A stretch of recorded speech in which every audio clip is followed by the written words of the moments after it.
To help us get our bearings today, let's take a look at a Google satellite map of southern Louisiana. There's Houston, Texas on the left, New Orleans on the right. It's really hard to see the Mississippi River, but it's a little wiggly thing there. And Lake Charles in the middle, and Vic has an arrow pointing there to Lake Charles. Let's zoom closer to the Lake Charles area. The long fingers of blue and brown are bayous stretching inland from the beautiful blue Gulf. And you can see there's a big lake there, and the Gulf is just off at the very bottom. The deeper canals are the various waterways that provide access to the Gulf for the import of raw materials and the export of final products. We can see large areas of white. And these are the big industrial complexes, all that concrete. Now, let's take a very close look at one of those industrial complexes, the Pittsburgh Plate Glass Company, or PPG. And notice one little bayou that comes up and touches that complex. That's the one we're going to be focused on today. That's the one that it takes an important part in the story. You see the bigger area there on the right is the shipping channel. There's that bigger one on the right, which is not in view in this last slide. The little bayou plays a role in the story we're going to meet. Go ahead, Vic, and do the next one, 5. Isn't there one? There we go. There's a close-up of that bayou. The man's name, who plays a role in this very part of the picture there, his name is Lee Sherman, and here's his story. Today, Lee is over 80 years old and walks with a walker, but he used to be a NASCAR driver and a professional football player. Years ago, he was a pipe fitter for the petroleum plant in Lake Charles. Here's his story in his own words. I was always a daredevil as a kid, one of 7 brothers, so I guess I was a good fit for the dangerous work at PPG. I started there in 1965. I had to fit and repair pipes that carried various chemicals. Back then, safety didn't matter much. We had no protective clothing. One day there was an explosion and 5 of the 15 men I had been working with were killed. I had to help look for the bodies the next day. One man had been so eaten up with the acid that his body came out in little parts in the sewer. I was involved in an accident myself one day. An operator in another room mistakenly turned a knob, opening a pipe, sending hot, liquid, chlorinated hydrocarbons through it. I was drenched. I jumped into the safety shower and had the respirator in my mouth so I wasn't overcome. The chemicals ate off my shoes, my pants, shirt. All I had left was some elastic in my undershorts and socks. My supervisor told me to buy some new clothes and give him the receipts to be reimbursed. It came to about $40. But the supervisor said the clothes I had on were already used, so they weren't worth $40. He gave me a check for $8. I never cashed it. I guess they thought I was a trusted worker, so later they gave me another job, working overtime after dark, wearing a respirator. I would tow this thing they called a tar buggy down to the bayou. The buggy had a big steel tank that was filled with what they called heavy bottoms, the sticky, hot, toxic waste that was left over from processing hydrocarbons. I'd always look around to make sure nobody saw me. I'd haul that buggy down to the marsh and open the faucet. Under pressure, the stuff would spurt out 20, 30 feet into the bayou. One day I saw a bird that happened to be flying by when the fumes shot out. It fell down instantly. I knew what I did was wrong. My mama would not have wanted me to do it, but I knew how not to get caught. After 15 years of working there, I was too hobbled up from the toxic burns to work any longer. The company didn't want to pay my disability, so they let me go. Lee's story is an eye-opener. Immediately, we see the complexity. Lee is both a victim of big industry and a co-conspirator in their illegal pollution. He profited by having a well-paying job for many years, but he's still suffering from the adverse health effects of that job. Lee is a volunteer for the Tea Party, although he used to be a liberal. Lee does feel betrayed by the hands of industry, but he feels more betrayed by the government. One year when Lee was having a particularly hard time making ends meet, he worked a part-time job and earned too much money, so he lost his Social Security disability benefits. Then he went to the local IRS office to collect a tax refund. It was a bad experience. The gal wore a see-through blouse to distract me. Then she asked me for every possible receipt, tallied up the amount wrong, and gave me less than I had coming. She cheated me. I needed that money, but I never cashed that check. I'm a stubborn man, and if you ever cross me, I don't ever forget it. Yes, Lee is eternally mad at the termination committee at PPG for firing him unfairly, and mad at the IRS for all the unfair taxes he's had to pay. But PPG had given him money and given him the dignity of manhood that comes with hard work. The government had just taken his money and cheated him besides. So he hates the very institution with the power to regulate the business that produced the pollution. In 1987, the state issued an order not to swim or eat any seafood from the bayou where Lee dumped those toxic waste. The warning was a shock. Now you can see here how that's all connected together. All those waterways are connected. Eventually, the company had to pay fines to fishermen in the area who lost income from the contaminated waters. But the people who lived along that bayou are still waiting for money to compensate them for moving. Let's go back to our map and follow that bayou where Lee Sherman dumped those toxic wastes and see where the waterway leads. Now, it's hard to see because it all wiggles around there, but Vic has an arrow to the left over there, and there's a road coming down in the brown area. To the very left of the screen is a bayou, a muddy bayou coming up that way. The arrow at the bottom on the right is pointing to a casino.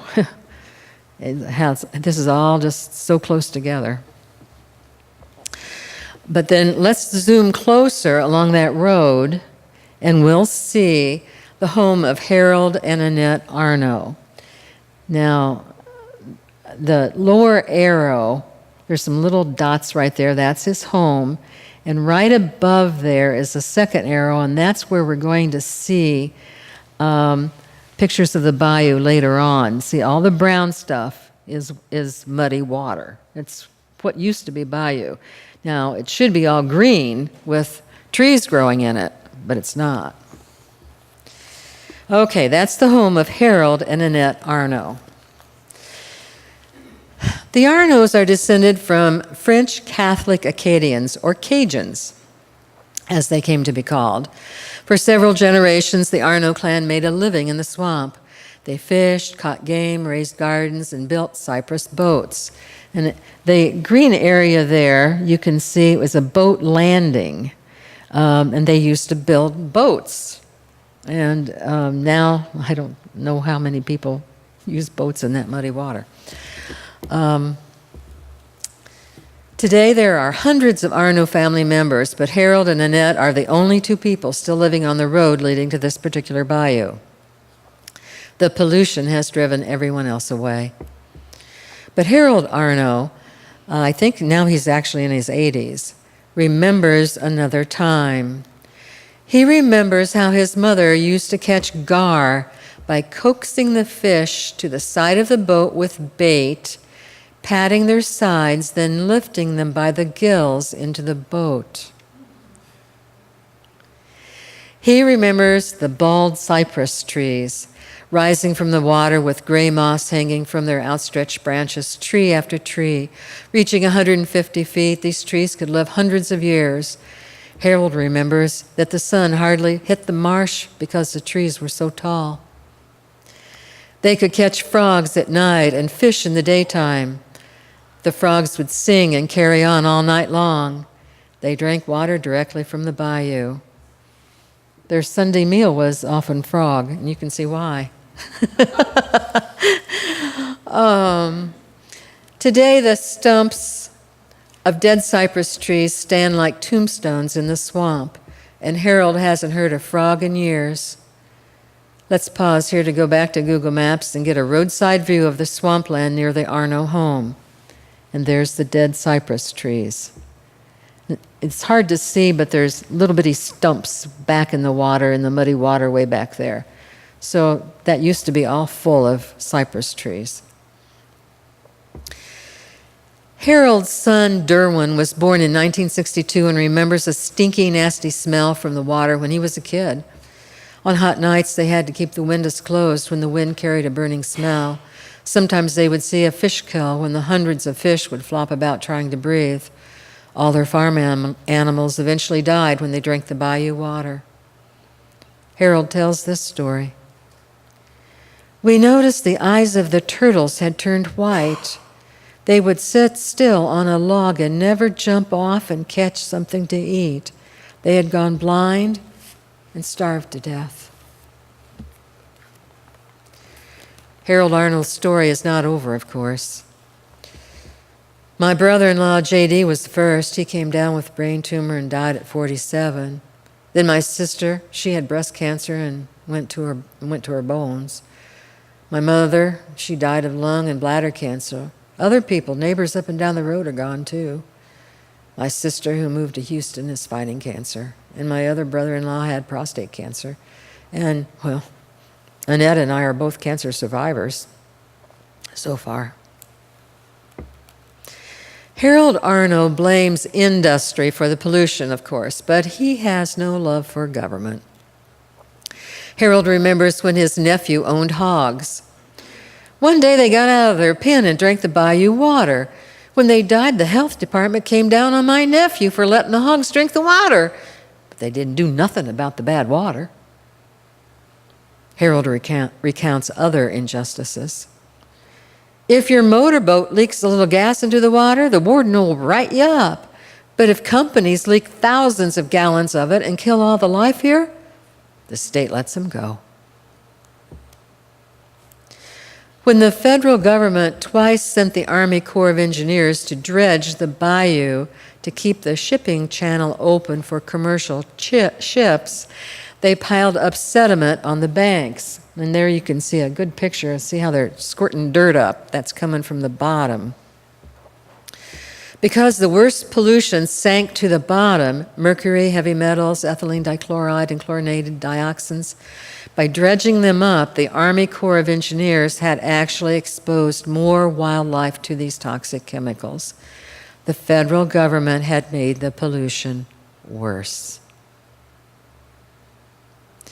How do Harold and Annette Arno cope with so much loss? How have they endured so many decades of pollution and injustice? The answer is simple: faith in God. The Arnos don't expect to live to see the bayous return to the way God made them, but it doesn't matter how much man destroys. In 1,000 years, the earth will burn with a fervent heat and will be purified. Harold says, we're on this earth for a limited amount of time, but if we get our souls saved, we get to heaven, and heaven is for eternity. We'll never have to worry about the environment from then on. That's the most important thing. Harold is a member of the Lighthouse Tabernacle Pentecostal Church, and so he believes in being right living and clean living, no drinking or smoking. He votes for candidates who put the Bible first. Harold knows that Republicans support big business, and they won't help them with the kind of problems they have here. But Republican candidates are likely to be anti-abortion, and that counts for more than anything else. Voting for a pro-choice candidate could put your soul at risk. Another person who can help shed some light on the way people think in Bayou country is Harold's niece, Janice. In the interest of time, I've shortened her story, but I wanted to share one aspect of her point of view concerning the American dream. She's in her 60s now, never married, but raised her sister's kids like her own, thanks to a good job with a land management company in Lake Charles. She feels she has attained the American dream with a home on 40 acres away from the poisoned bayou. Yep, there's her home. It's the big house there, and then over on the left at the bottom you can see a long skinny thing. That's a trailer. That's where her nephew lives. And on the upper right is a big dark square. That's her catfish pond. I've worked hard all my life. I had jobs earning money one way or another since I was 8. My father had a third-grade education and supported a family of 8. We were poor, but didn't know it. My dad never took a dime from the government. No unemployment or government assistance ever for us. One of the biggest burrs under my saddle is people who take government money and don't work. Some people think I'm too hard-nosed, but I think if people refuse to work, we should let them starve. Let them be homeless. Everybody's in line for the American dream. I didn't cheat by taking government handouts. I made it there through hard work, endurance, and grit. I built a 6-bedroom, 4-bath home with a large living kitchen room where my whole clan can gather on my 40 acres. My nephew helped build it. He lives in that trailer nearby with his girlfriend. My sister, who just had hip surgery, she's going to be moving in. And maybe my sister in Texas after her husband passes on. Yes, I know all about the harm these chemicals can do, but I also understand that we need these industries in order to live. And the industries have to make waste, just like us. And the wastes have to go somewhere. So it's just something we have to accept.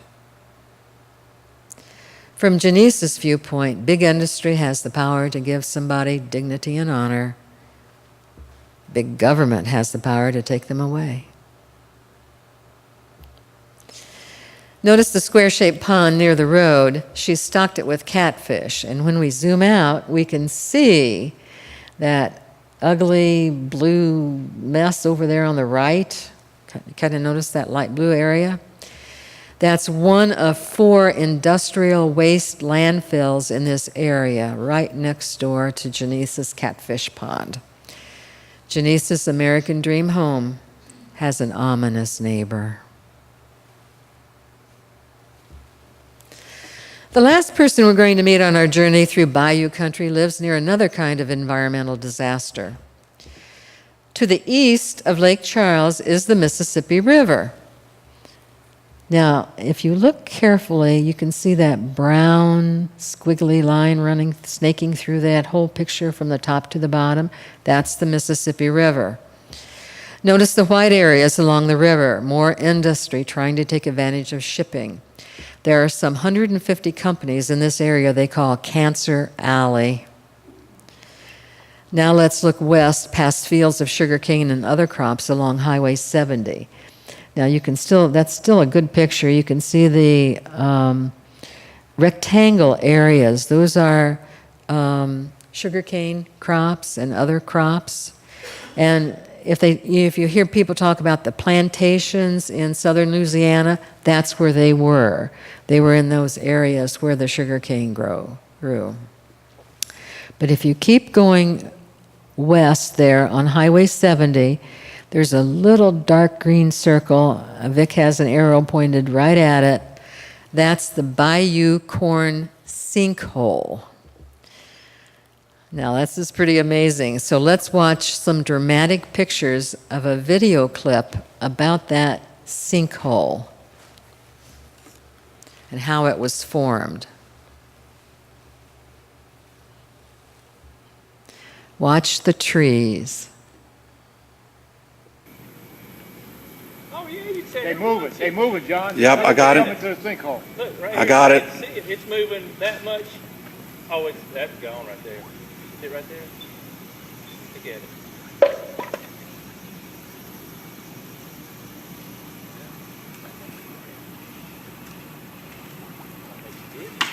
Breeze falling. Going all in. Oh, that's a big one.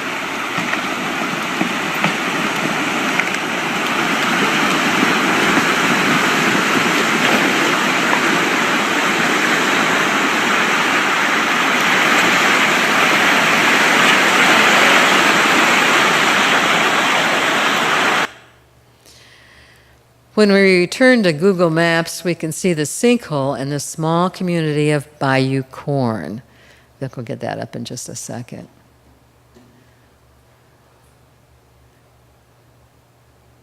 Okay, there's one little part of the community that shows you one road. That's Crawfish Stew Street. Now, if I told you there was a street named Crawfish Stew and I asked you what state it was in, I'll bet you'd say Louisiana. Yeah. Now, Vic has an arrow, pointing to the house across the street. But Mike Schaff is the guy we're going to visit. We're going to meet next, and he actually lives in the kind of the white house that's inside the bend. So right in the top of the U-shaped road there, that's Mike Schaff's house. And you can kind of see a muddy line behind those houses. That's a canal that has access to a bayou over there on the left. Here's Mike's story. I grew up near here on the old Armalise plantation in a house that was renovated slave quarters. It was a shotgun house, but it held the 9 of us just fine. The community was called Banderville, now all gone, dismantled in the 1970s. About 3/4 was black, maybe 1/4 white, but we all got along. I remember Miss Ernestine. She was a slim black woman who loved to cook raccoon and possum in her gumbo. We kids brought her what we could from the day's hunt. When I was a kid and needed a ride, you just stuck out your finger on the side of the road and somebody'd give you a ride. We took care of each other back then. We had community. Didn't need big government. I'm pro-life, pro-gun, pro-freedom as long as we don't hurt others. And I'm anti-big government. I went to college and became an estimator. Now there's a picture of Mike Schaff. I calculated the strength, size, and cost of materials for big oil rigs and tanks. I moved to Bayou Corn with my new wife several years ago. We found this place on Crawfish Stew Street with a boat dock right on the canal in the backyard. We all had boats and knew the good fishing spots. We were nearly all Cajun, Catholic, and conservative. We had a great little community. Then in August of 2012, the sinkhole opened up. Little bubbles of gas popped up on the surface of the water. We smelled oil strong. Then the earth started to shake, and we don't have earthquakes in Louisiana. I was walking in my house when I felt like I was either having a stroke or drunk, 10 seconds maybe. My balance was all gone.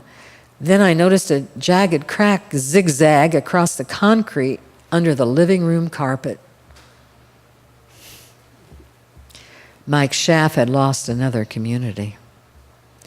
In the following days and weeks, oily sludge kept coming up to the surface. By 2015, the sinkhole had taken 37 acres, and the oil had contaminated the aquifer, threatening the drinking water. Texas Brine, the company responsible for this, had drilled down into the ground into a salt dome looking for oil and accidentally pierced the sidewall of the cavern, weakening it. Now you can see that big white, that's the salt dome. And then I think that's all shale rock. And between those rocks are little patches of oil. The wall crumbled under the weight of the shale above it, and water and the trees were sucked down. So there's another diagram showing you that sinkhole, the brown cup-shaped thing in there in the middle. That's the sinkhole where rocks all around there just fell down. And they guess it's about 427 feet deep. And it's now, the whole sinkhole has taken 37 acres. And that's it. Oil bubbled up to the surface. Texas brine had ignored regulations on the book as well as advice from their own experts. On matters of government and taxes, Mike is still 100% Tea Party, but he's become a voice for the environment now and has found that his new comrades in that movement are 99% liberal. He does not agree with them on Social Security, Head Start, or Obamacare. So Mike is living somewhere in the middle, trying rather unsuccessfully to make Tea Party supporters see the value of stronger penalties on big industry. He's now a fighter trying to save the environment.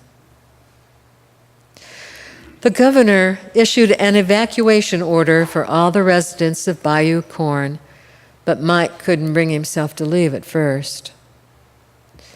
One evening, Mike looked across Crawfish Stew Street and saw his neighbor, Randy, standing in the yard alone. Randy's wife was suffering from radiation treatment for breast cancer, so Randy felt it was unwise to try to move her despite the sinkhole. Mike sensed there was something else wrong. Mike walked across the street and learned that Randy had just gotten news. His son had pancreatic cancer. Mike put his hand on Randy's shoulder, and the two men wept for a long time.